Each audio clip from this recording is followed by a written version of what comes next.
But one of the purposes for the workshop is to take what you have heard and reflect upon it, and potentially with the aspect of integrating it into your next steps and what you do next.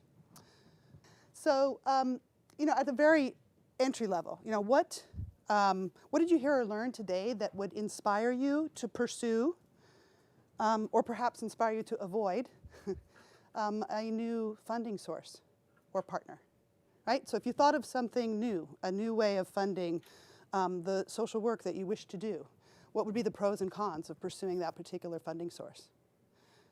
Or did you hear or learn something today that causes you to reflect differently or with new eyes on your current funding sources and partners?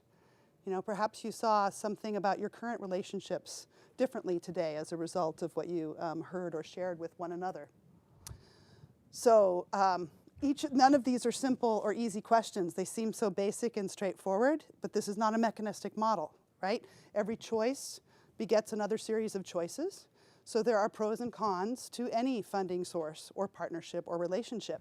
And speaking of relationships, how does the power dynamic between the funder and the requester affect the relationship? I sort of sensed some of that. If you think of the surface of our conversation like the surface of an ocean, and there's an iceberg and you're seeing the tip, and underneath there's something big there. I'm not sure what it is, but that might be one of the things to consider. Also, interesting dialogue about, this word wasn't used, this is my word, introducing this into this idea of customer, right? If funders and social innovators are co-creating a new future, what is the relationship? Who's the customer? Who's serving whom? Are the funds intended to underwrite someone who then produces something for an end customer? I mean, is it a pipeline that's that simple? So are you the customer of the funder, or is the funder the customer of your innovation? That's an interesting question to turn the model upside down a bit.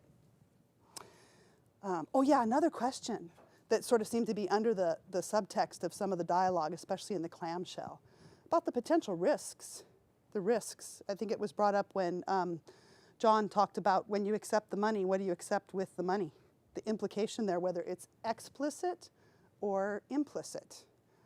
And might the focus on measurement cause you to think about what you do differently? Might it stifle innovation?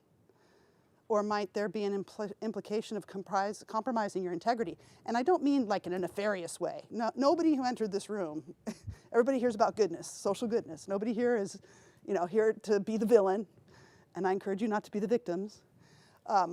But there is that implication there, and what does that mean? So when you're choosing a funding source, the purity of your ideal, right? Is that an opportunity to make a choice about sticking to your core mission? Or might your core mission start to get a little fuzzy and get mission creep as you want to accept that funding source that's kind of for what you set out to do, but maybe a little bit different? Or conversely, is it an invitation to redefine what your mission is? Maybe it's an opportunity to explore or collaborate further. And how do you know? How do you know when it walks in your door? How do you know when your friend sends you that link and says, hey, check these guys out. I think this is our future. Oh, yes, and this whole dilemma about failure and learning, right? There's so much that's implied about a success paradigm, right? Investment, right? Investment, proof of concept, scaling up based on success. But not too much discussion about failure and whether there is an important role in learning for the experience of failure. And my last question, this is kind of a request from the teaching team and an invitation to you. What's nibbling at the edge of your consciousness that wasn't explicitly said today? And it may not occur to you today, but if it does, I'd love it if you raise it so we have a chance to ponder it tonight. For me, it always happens in the shower the next morning. The brilliance emerges, there's nobody around to hear it. Just say it in the shower. But perhaps if that happens and you're joining us tomorrow, you could bring it.